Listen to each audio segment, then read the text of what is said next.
All right, everyone, we're going to talk a little bit about Barack Hussein Obama. And what we're going to talk about is how he is actually the big fish. He's the true target of what Trump and his people are going after. They're going to be very methodical about it, so don't get your hopes up too quickly. This is going to take a long time. It's going to have to dribble out. It's going to have the backing of the American people. That's the key. That's the linchpin to the whole thing. But we have some real serious problems here, and anybody who's been paying attention knows. Now, I know a lot of people who get their news from HuffPost and Yahoo. They don't have a clue. They don't have a clue. They don't know what's going on. But we have basically had an attempted coup here in the United States of America. We have had a Democrat coup, a Marxist coup against a sitting, duly elected president of the United States of America. It's never happened in our history, ever. This is hanging stuff. This is the type of thing that you hang people for. And that is indeed what has happened. And for those of you who are not familiar with my blog, when I talk about Marxists, I'm talking about the whole bunch of them. Marxists, progressives, liberals, commies, Democrats, you can call them what you want. They're all collectivists, they're all statists. They fight against individual rights, and they're all about collective rights.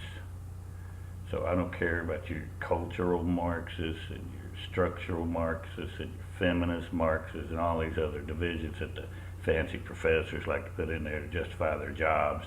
We're not going to discuss those things around here. I call them Marxists, I call them progs, I call them libs, whatever. They're all the same. But these people are the real target, and this is who Donald Trump is going after. And a lot of us wonder is, will he really truly investigate him? And let me give you a little hint. This is how you know. In Washington, D.C., if there's something that's really going to be done, it's going to be done by the Department of Justice. It's going to be done quietly. And by the time it comes out, there will already be indictments in hand. And there will already be people going to prison. When you hear that there's going to be a special prosecutor, we'll just bend over, folks, because you're going to get it. That's all there is to it. In Washington, D.C., a special prosecutor, the entire intent of a special prosecutor is to drag something out over a long period of time, make the people get tired of hearing about it, leak out little bits and pieces over a year. The American people can't pay attention for 10 minutes, much less for 10 months. So they'll leak out a little bit here and there just to make it salacious and to keep people watching, but all the time they're going to be diverting from what the actual investigation was about.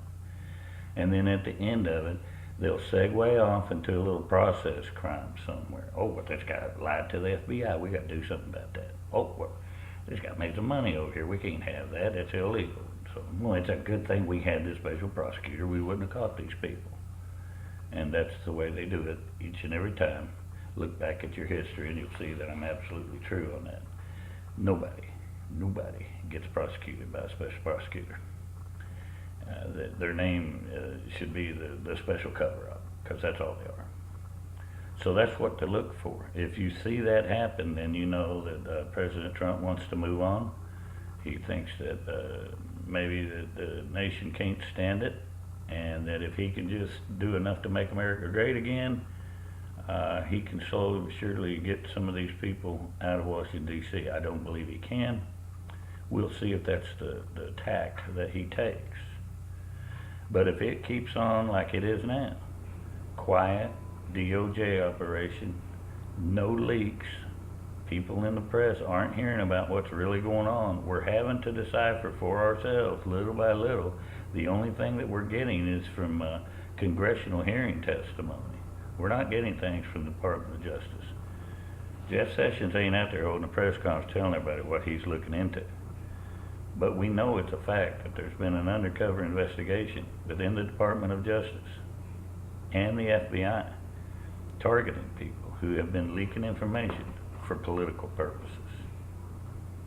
Now, what do we have here that Trump could be looking into? What is this coup that I speak of? For those who don't know, what happened is before the election, the Obama administration used a fake dossier. They call it a dossier because that sounds so cool and spy-like. There's nothing to it. It's a folder of BS.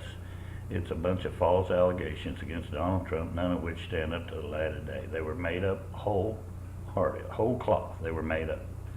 The guy who gave the dossier to him was paid to do so, and paid handsomely.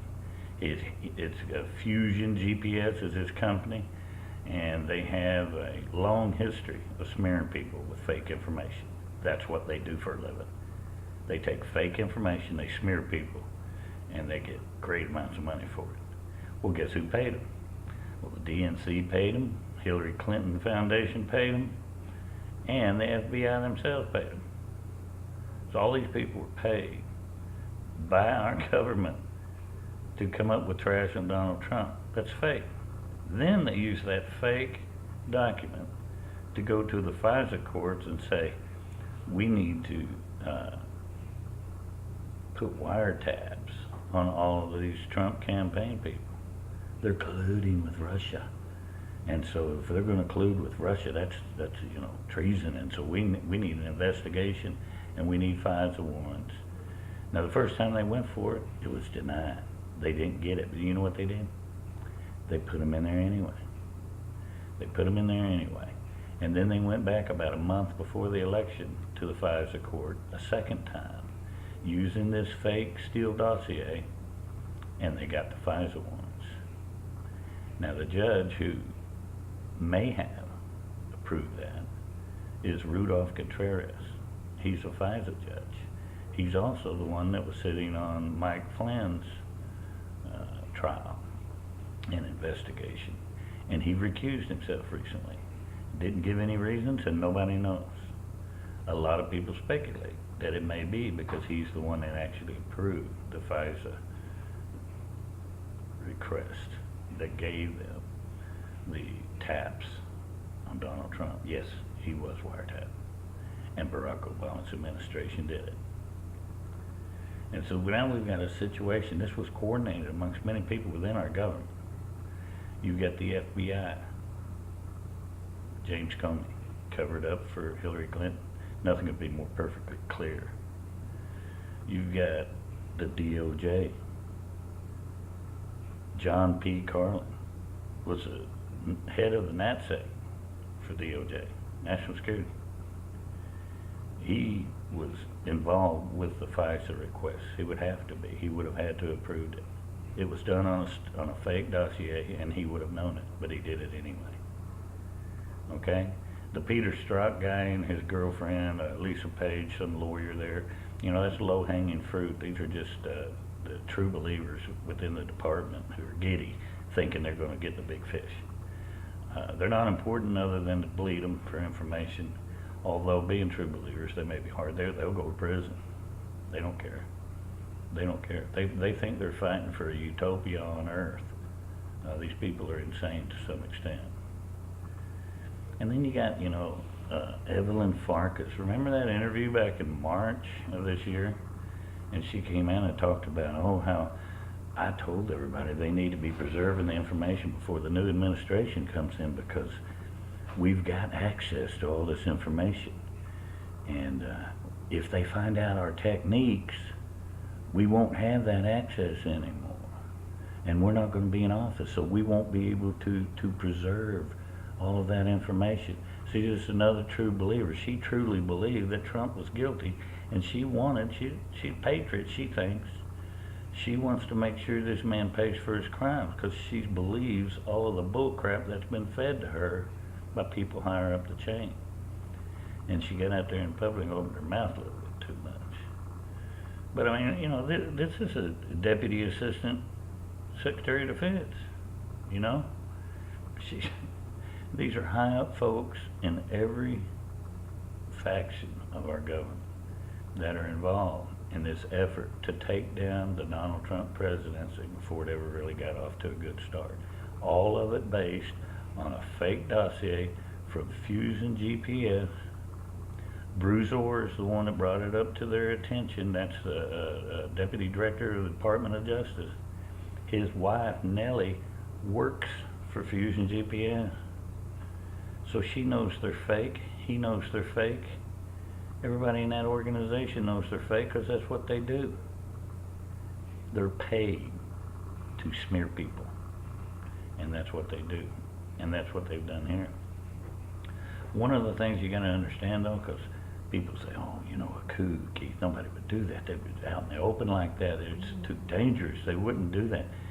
You know, we have a tendency to believe that these people are really brilliant people, and they're not. They're highly educated. They have high functioning brains, but they're stupid people. They're eating up by partisanship and hatred. I mean, just the fact that they're a Marxist shows you right there. They're ignorant. And so you can be stupid and smart. It's just a fact. Go to any college and check out the professors. You'll see exactly what I mean.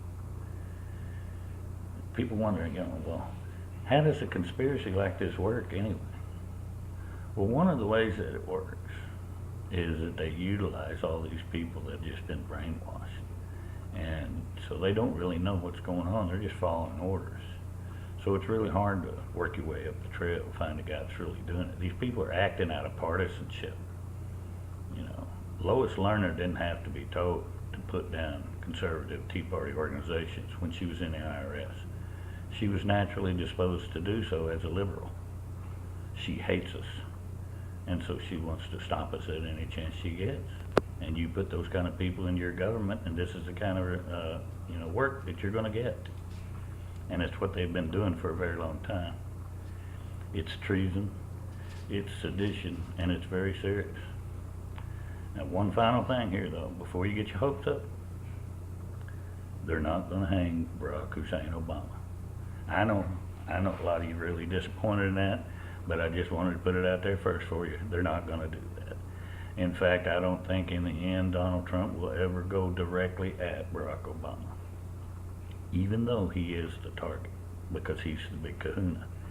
You take down his reputation, you take down the reputation of the Democrat Party for the last 15 years.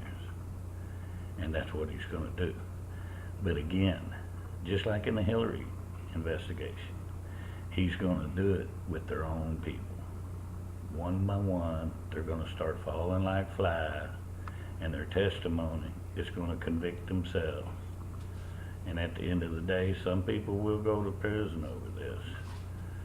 But there'll always be somebody out there to take the arrows for Barack Obama. It's those rogue elements within the government. They were just too partisan. They loved him so much. Bless their little hearts. Thank you now.